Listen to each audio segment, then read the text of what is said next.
Kay gihiluan mo, wa mo kay bawo. Ang sign nga gihiluan mo, inikaon niyo sa soul. Kung nasayod lang mo, kung nakakita o maka-observe lang mo during exorcism na to, grabe kay growl si Mama Mary. Unsay kadlukan sa demonyo? Ang Holy Trinity, the Father, the Son, and the Holy Spirit. Next to God is Mama Mary. Kinsay kadlukas demonyo? Si Mama Mary, next to God. O ang mga anghel sa langit. Kinsa pay hadlukas demonyo? Ang mga santos. Kinsa pay hadlukas demonyo? Ang exorcist. Kinsa pay hadlukan sa demonyo? Kadlukas demonyo. Ang mga tao nga dunay knowledge. Mo nang niamin karon aron ipaambit ninyo ang knowledge sa simbahan. Kay kung doon na natay knowledge ang yawa, hadlok na nato. Amen? Because knowledge is power. Yawa kay knowledge. Kili-kili power ring ni anato. Una nga, naitabo makaigsunan, niduol na ko atong miaging buwan. Naghilak siya. Naghangyo na kong taman o sa kaamahan. Father, niduol na ko sa mga kauban ni mong exorcist. Wa pa mo layas ang yawa, sud sa lawas sa ko igsuon. Nagbalik-balik na mo sa imong kaubang exorcist, Father. Pero wa pa mo gawas ang yawa. Ako siyang giingnan, ayaw mong salig lang sa exorcist. Pasabot ni mo, Father. Kibaw ba mo, ang makapalayas sa yawa, dili man kaming mga exorcist lang. 90% ang makalayas sa yawa ang tibok pamilya. Nga nagkahiusa sa pagsimba, nagkahiusa sa pagrosaryo. Increase your love to God. Increase your devotion to Mama Mary. Receive the Holy Eucharist. Dugangin ninyo ang pagdawat sa lawas ni Kristo. So initabo makiksunan, akong ipaadto sa office, ako sa ilang giingnan, twice a mantra mo balik na ako. Twice a mantra ko mag-exercise sa imong anak. Pero kada adlaw, tay, paminaw, ikay mo deliverance sa imong anak. Karon, kadi anhiman mo, akong exercise sa imong anak. Ang nisud si Lucifer, ito lang laktod. Mga high rank na demonyo ni sud sa iyong anak. O kada adlaw i-deliverance mong bahay. Kada adlaw i-deliverance. Kasi mo deliverance? Di si Father Darwin. Ang tatay, ang nanay. Kung ang nanay, ang iyang igsuon nga nag-practice og cares. Sa initabo mga igsuon. Kausar ako nag-exercise. Sila, as family, kada adlaw nag-deliverance. Di mo ka-exercise ha. Ang exorcist naman yung ka-exercise. Pwede mo maka-deliverance. Halipay ba mo karong gabi una? Pasensya na mo kay giubo ko. Isog ning ubuha. Musukol og pare.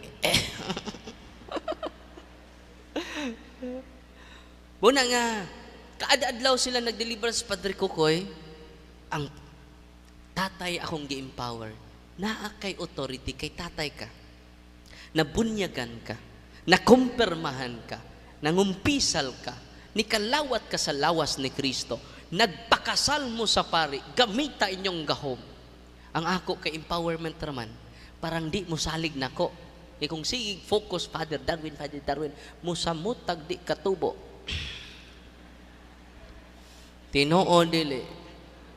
Nibalik sila 2 weeks after. Nibalik ang tibok pamilya. Nagpasalamat.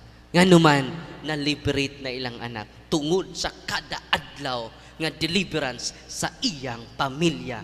Ngadto sa maong ulitaw. Atong pakpakan ang Ginoo. Mangutana mo na ko, Father, kapilaran ni mo na exercise. Kausara. No? Ingon anak ka powerful mo. Huy, paminaw mo. Si San Juan mingon ni Kristo, Lord, ang gospel tumigang adlaw ba?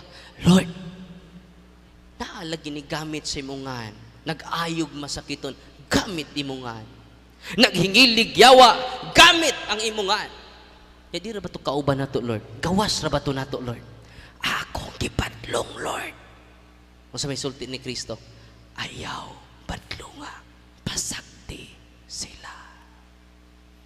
Ready na mo? Unsay ako pamalandong anang ebanghelyo ha? Ready na mo? Kung ang atuas sa gawas, nakahingilig yawa, kung ang atuas sa gawas, nakaayog masakiton, samot na ta, nga naata sa sulod. Uy. Nganong ang gawas raman, mo'y known healer. Nganong gawas raman, ang known nga mo deliverance. Samot na kita, nga nakadawat sa kompleto na sakramento nga gitukod sa atong Ginoong Hesukristo. Amen! Nalipay ba mo karong gabi una? Atong pakpakan ang Ginoo. Kung ang mga pastor nakaayog masakiton, nga wa gani ordinahi sa obispo.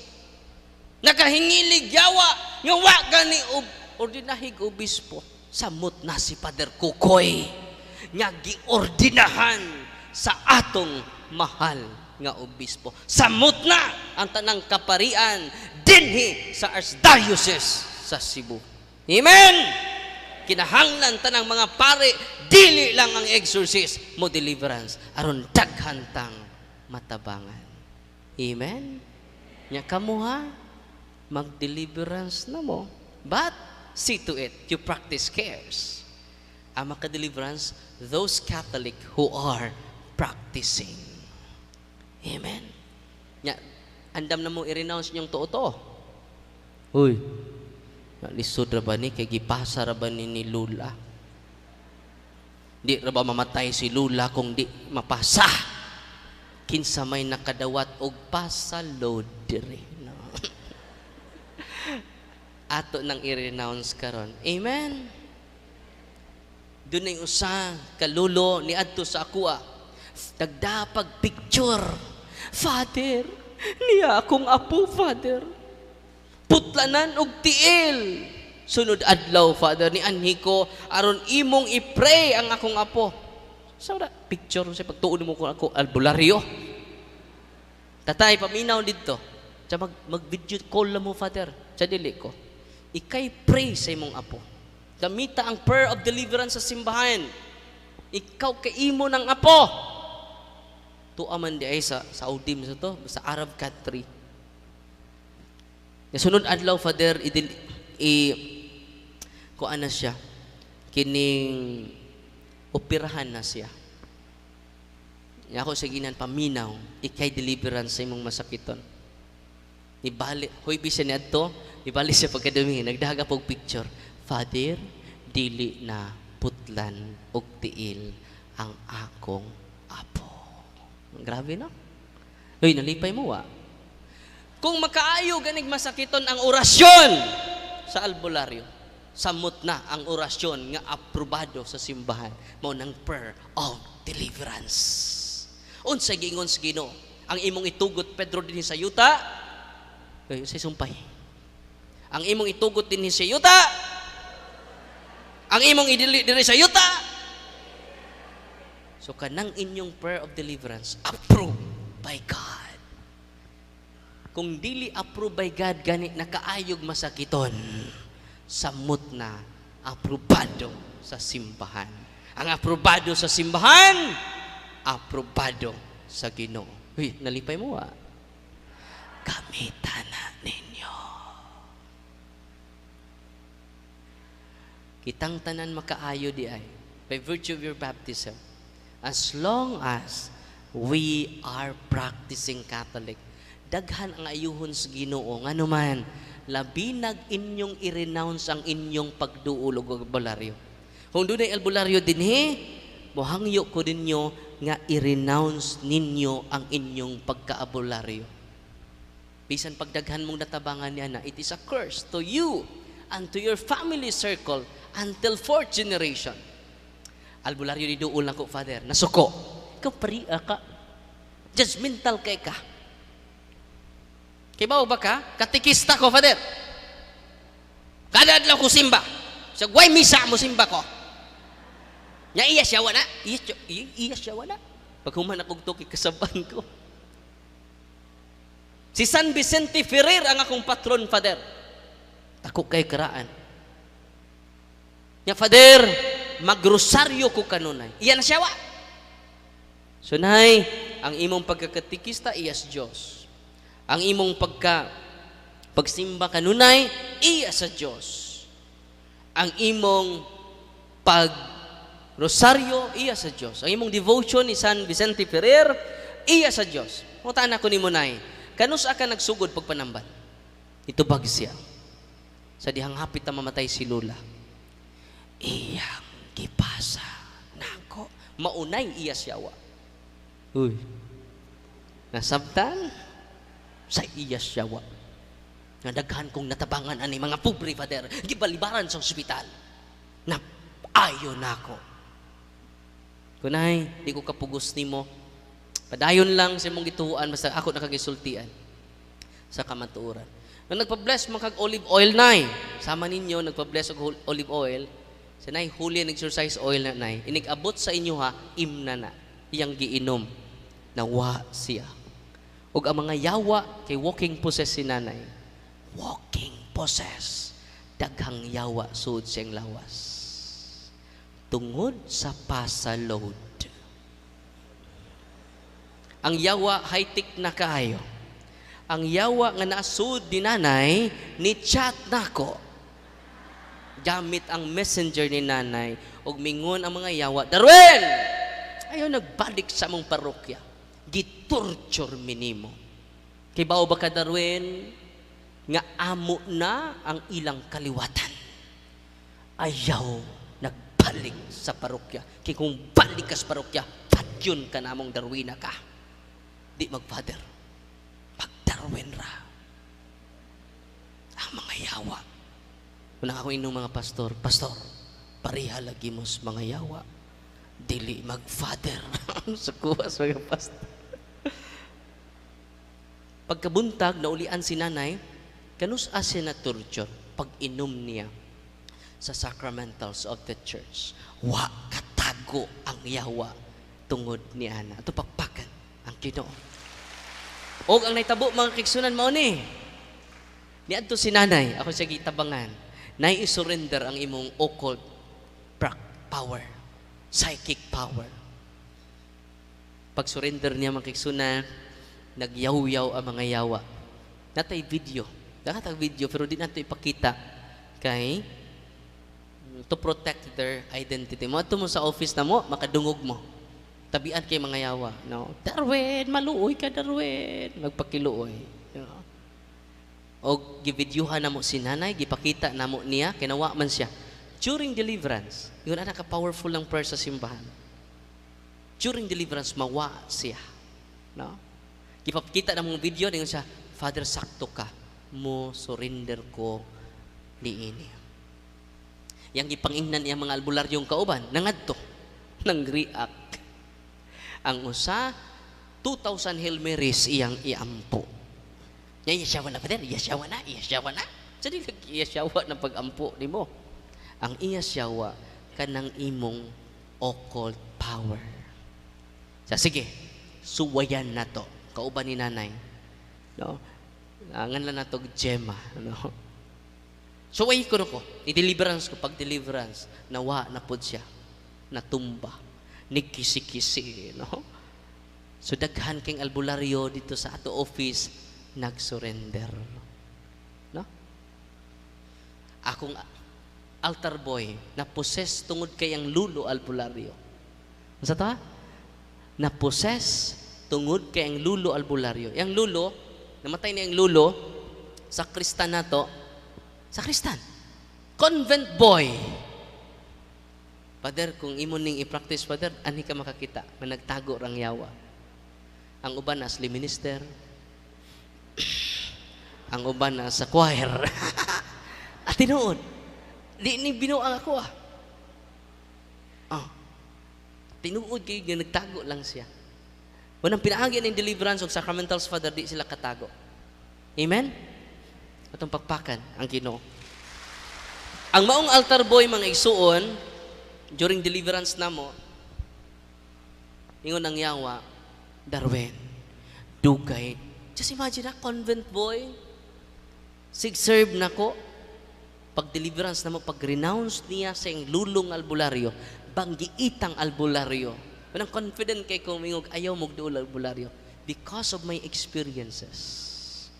And because of the teachings of the church. Traditional cures, gi-condemn sa CCC 21:17. Even kung doon na sila chapel, bisan pag doon na sila kapilya, kinahanglan i-promote ang sakramento sa simbahan. Because all priests are healers. Amen? Pag deliverance na ko niya, ipa-renounce. Imagine ha, i-renounce mong luludong kay piborito man siyang apo. Pag-renounce, dito na ang mga yawa ni sulti nako. Na-erase lang nako, kay gi-reformat na nako, kay pwede naman ta ako ipadungog ninyo.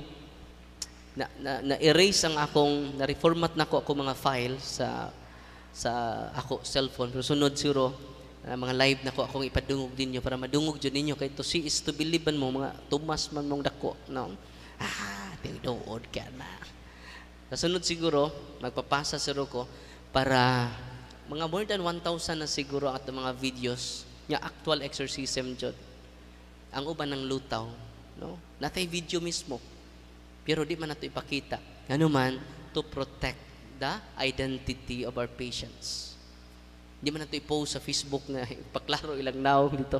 Ikaw kuno ibutang dito, na nagkurug-kurug ka, nagbalitad-balitad ka, no? Ibali imong ganahan ka. Di na kaganahan mo gawas. Munang atong protektahan sila. Di na to i-upload. Doon naman gani atong mga miaging mga tuig nang upload ta, pero gi-blurred na to. Nakoy gipang upload, tanawan lang ninyo sa Facebook nako. Nakoy na-upload itong altar boy, pero gi-blurred na to tanan ang naong. Pero karon di naman kinahanglan. Kay tinuod man jud akong gisulti wa mo ko magama-gama. Ingon ana ka powerful ang prayer sa simbahan. Mga nanay, mga tatay, hinay-hinay ta mausab. Kung kanunay ta mag-deliverance sa to balay, si Padre may mo bless sa inyong balay, pwede kamo na mo deliverance sa inyong balay. In times of trauma, in times of great trials, nga maagian ninyo. Kaya naman you receive enlightenment. Kaya inyo mang-deliver sa mga yawa nga musulsul sa inyong hunahuna. O way maghikog sa inyong family members. Kung inyo ning buhaton as our devotion. Nalipay mo wala? Nya, di na ako masulti ang tanan, lami pa kay isulti, atong manuroy atong mga deliverance ministers di ay magkatikais ko dugang sa mga sacramentals para masabtan ninyo. Nya karon, manuroy sila, kwaon nila inyong habak. Nya, samtang inyong isurrender inyong habak, daghan kaayo nga maayo. Dili lang maayo, mabag-o pa mo. Kay ang habak di ay dunay demonyo, basta mahal imong habak, daghan ang yawa. Kay mahal man ang kadayawa ana. Nya kung inferior spirit, brato-brato na. Kung mga high rank na spirits, munang mahal imong habak. Hoy, paminaw mo ka ng mga mahal og habak nga naprinda ilang mga kabasakan, naprinda ilang kabaw, naprinda, wa ko magbinuang. The more nga mahal ang habak, the more high rank ang demonyo. Anak. Nasabtan ninyo? Uy, surrender na karon dayon. Dahil Mother Butler dito sa Masbate, nagbakos og mga habak. No? Puro mga lanas albularyo, gihabak niya, sigsimba. Asay powerful. Lawas ni Kristo, habak ninyo. Muna katong mga masakiton, daghan kayong giayo kung inyong isurrender inyong orasyon. Dila kay ayo, iya pa mong baguhon. Matingan mo sa puton mo, luudan mo, di inyo makontrol ang inyong negative emotion. Kay posible inyong ginikanan, wa pa mo surrender sa mga habak. Kinanindutan, amo nang ako i-explain karon ang mga sacramentals. Ya karon mag-bless ko ha sa inyong sacramentals, samtang nanuroy sila sa inyo ha. Anha lang mo sa inyong nahimutangan ay namugduol sa kuha. Ang unan tong i-bless ang inyong soul.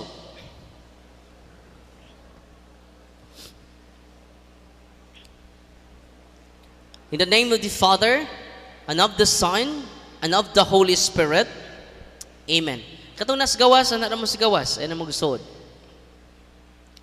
Our help is in the name of the Lord, who made heaven and earth. You creature of salt, I purge of evil, by the living God, by the true God, and by the holy God. By the God who ordered you, through Eliseus the prophet, to be cast into water, to cure its unfruitfulness. Be thou a purified salt, for the health of believers, giving soundness of body and soul to all who use you.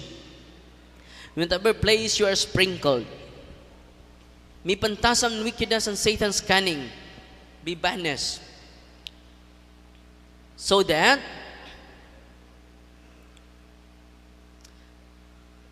be you a purified salt for the health of believers, giving soundness of body and soul to all who use you. In that every place you are sprinkled, may pantasam and wickedness and Satan's cunning be banished. And let every unclean spirit be repulsed by him who shall come to judge the living and the dead and the world by fire. Almighty everlasting God, humbly we implore your boundless mercy, that you will dine with goodness to bless and sanctify this creature of salt, which you have given for the use of mankind. May all that use it find it a remedy for soul and body, and let everything with it touches or sprinkles be freed from uncleanness, and the salt from evil spirit, through Christ our Lord. Amen. Tanan ninyong salt, kaya ito manggibasa ang ritual jud sa simbahan, dili ako nagamaan ng simbahan. Tanan ninyong salt, holy and exorcised salt. Sa Old Testament, ang unang nigamit ini si Prophet Eliseo, manang naay ngan ni Prophet Eliseo diri. Nganong gigamit siya diri sa ritual? Gi-save niya historically. Gi-save, dili ni kuana kining theological concept, it only exists in the mind, historically speaking. Gi-save ni Prophet Eliseo ang katawhan sa Israel kay gihiluan ang sapa sa daotang taom. Nanginom sila dito, nangasakit sila sa grabe nga sakit. May gani niabot si Prophet Eliseo, nag-bless og soul, og iyang gisablig ang soul sa sapa. Tanang nangasakit nangaayo. Nalipay mo karon ang inyong soul, dili lang na holy soul, holy and exorcised soul. Because of Christ. Ito pagpaka si Kristo. Sa among mga experiences, namin itong kalitlag sakit inyong tiyan, kay gihiluan mo, mo kay bao, ang sign nga gihiluan mo, inikaon niyo sa salt, musuka mo og laway. Laway nga sticky saliva. Unya inigsuka ninyo, tangtang ang sakit sa inyong tiyan. Kinadaghanan na mig experience ana. Proven and tested. Nalipay mo Itong pakpakan ang Ginoo.